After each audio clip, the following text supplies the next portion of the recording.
Chapter 5. Conscious Breathing. What is the natural way to breathe properly? What it means to breathe slow, less, low and from the nose. Can breathing techniques have an influence on emotions, feelings, and thoughts? Have you ever noticed how animals are breathing instinctively from their lower chest when they are relaxed? The fetus spend 9 months in the amniotic fluid without breathing the fluid, drowning or suffocating simply because they follow their instinct. The newborn babies start naturally to breathe from the lowest part of the diaphragm area because they are still not conditioned and programmed by others' behavior.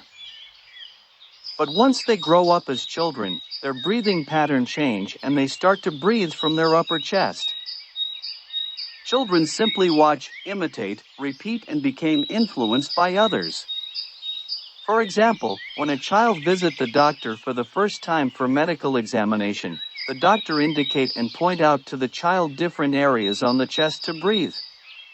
The child asks to take in big breath and to hold on more air in the lungs. In fact, many people confused between the function of the lungs and the function of the diaphragm. The lungs are used for delivering oxygen and the diaphragm is used for taking in the air to the lungs. So by default we should focus more on breathing from the diaphragm area, that is to say from the lowest part of the chest.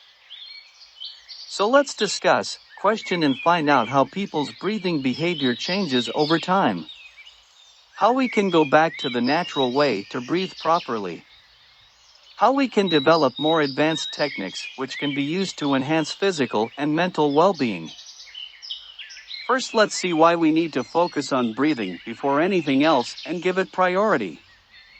Human beings can stay without food and water for days, but they can't stay without oxygen for minutes. The nervous system always paying close attention to breathing first and gives it priority over other elements such as food and water. For example, when a person is going through any sort of crisis, whether physical or emotional such as fatigue, anxiety, stress, or disorientation, they tend to breathe very hard and heavy, to take in more air to their lungs, to breathe from their upper chest, to breathe from their mouth, to breathe shallow, randomly and unconscious. Eventually, this type of breathing can aggravate the situation and causes additional problems. In fact, the brain has different ways to assess the condition of the body. For example, the brain uses the exchange of CO2 levels in the body as a tool and as a means of measurement to evaluate the condition of the body so that the brain can respond accordingly. Breathing has direct effect on the nervous system.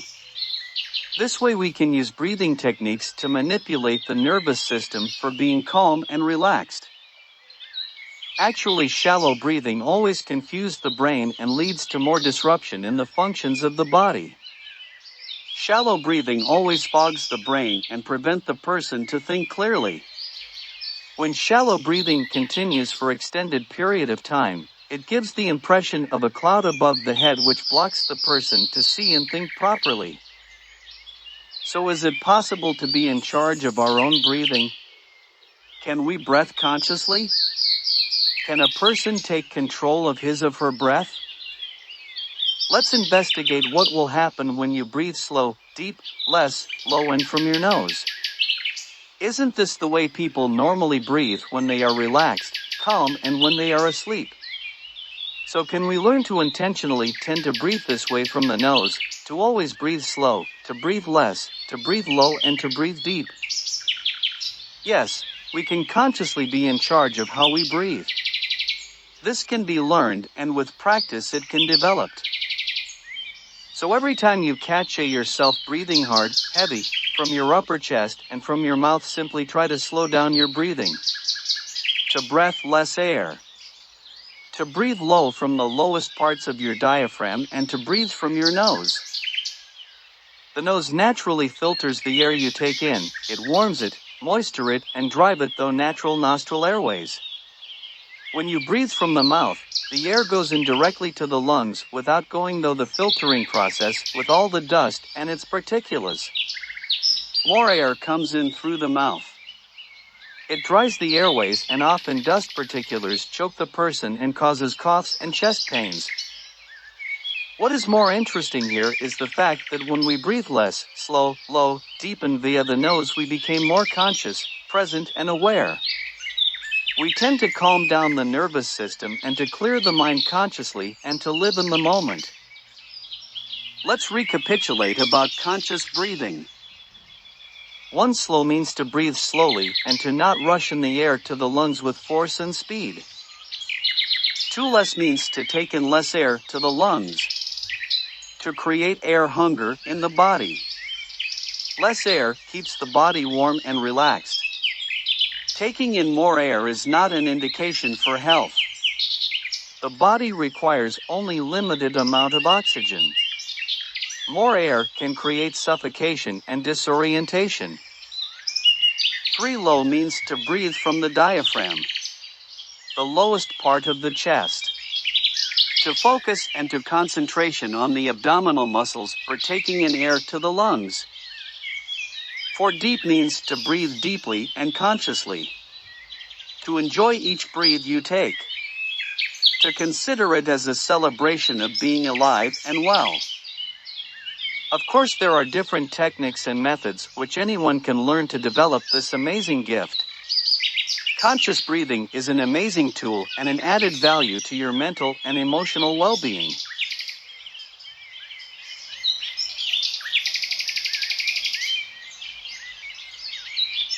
Kindly keep in mind that your body is an amazing machine. For a machine to function properly, it requires all parts to work together in harmony and synchronization. Breathing is one element among others such as good nutrition, quality sleep and emotional intelligence. We can't ignore any part and we can't compensate one part at the expenses of others. As discussed earlier, any kind of division between body, mind and heart will always leads to conflicts and distortion. So let's continue to investigate more techniques and methods which can help to improve our well-being. Kindly note that this chapter is an extraction from article titled Mental Image Projection. You can find further details on the same channel. Thank you.